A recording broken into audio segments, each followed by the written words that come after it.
tidak kekurangan nutrisi saat berpuasa adalah dengan cara kita mencukupkan kebutuhan nutrisi hariannya di waktu-waktu dia boleh makan, yaitu di waktu sahur, buka puasa, dan di jam-jam yang dia memang boleh makan nih, misalnya malam-malam.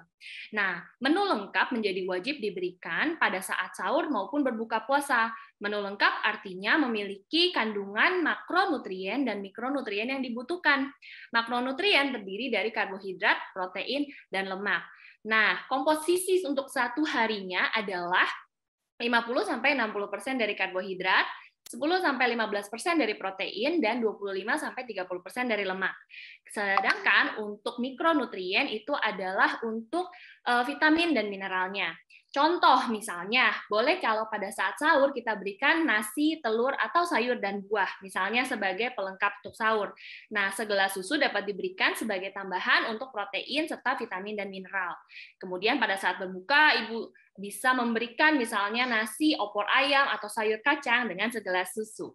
Nah, usahakan untuk selalu memberikan protein hewani pada saat menu diberikan kepada si kecil, karena protein hewani ini memiliki nilai biologis yang tinggi, yang lebih mengandung banyak asam amino esensial yang perlu diberikan untuk si kecil.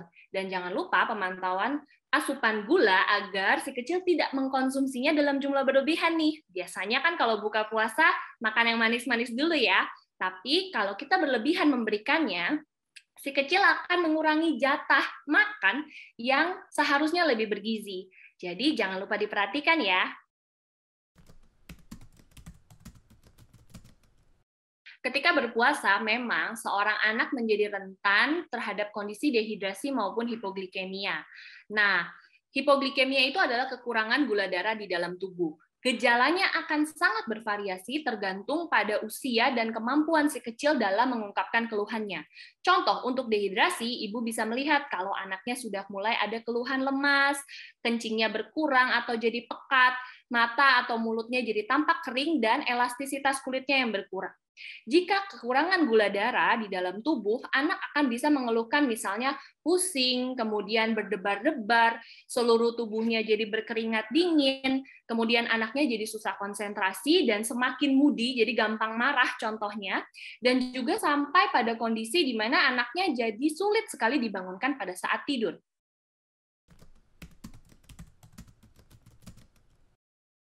Makanan untuk sahur sebaiknya mengandung semua zat gizi yang dibutuhkan anak sesuai usia dan jenis kelamin.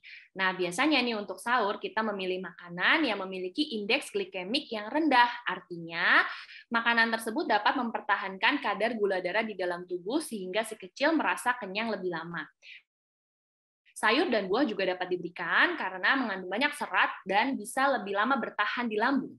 Sebaliknya, kalau untuk menu berbuka puasa, kita mengutamakan yang mengandung indeks glikemik tinggi, seperti contohnya nasi putih, roti, yang bisa menaikkan kadar gula darah dalam waktu cepat.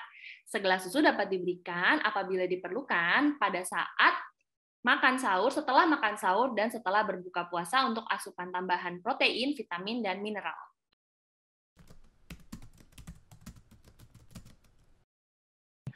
Berpuasa sebaiknya disesuaikan dengan kemampuan masing-masing anak ya. Untuk dikatakan wajib apabila usianya sudah mencapai akil balik atau sebenarnya bisa mulai diajarkan pada usia di atas 7 tahun. Alasannya adalah karena volume lambung, ketahanan seorang anak, risiko hipoglikemia, dan risiko dehidrasinya sudah jauh lebih berkurang. Berpuasa dapat dimulai dengan mulai dari setengah hari, misalnya daripada saat sahur sampai jam makan siang. Dan untuk pemberian susu dapat disesuaikan saja dengan kebiasaannya sehari-hari. Misalnya kalau dia minum 2 kali sehari, maka bisa diberikan sebagai tambahan di saat sahur maupun berbuka puasa.